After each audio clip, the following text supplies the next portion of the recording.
B'investiment ta' €2 miljun se tiġi irriġenerata ż-żona tal-Adira fil-Mellieħa.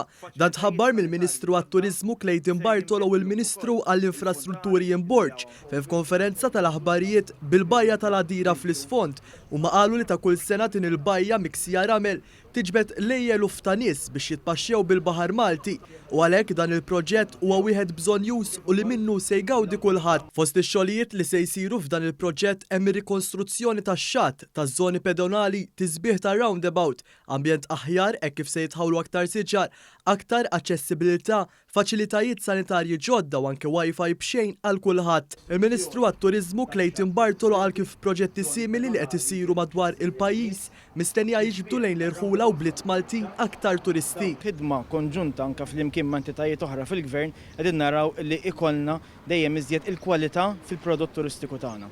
Lan tagħna jibqa' wieħed dik li lit-turist u anke lil Malti nofrulu esperjenza ta' kwalità meta jżur dawn il-postijiet, inkluż din il-bajja ferm sabiħa.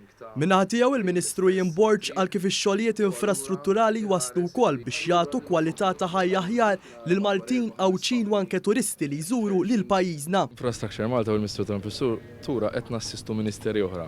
Dan il-każ it-turiżmu li huwa importanti għal pajjiżna, tant importanti li waqt il-pandemija indunajna x'effetti jkolli ekonomiċi u finanzjarji, mhux biss għal fondi tal-Gvern imma dħul minn fondi tal-Gvern imma anke għall familji li jiddependu minn negozji relatati mat-turizmu.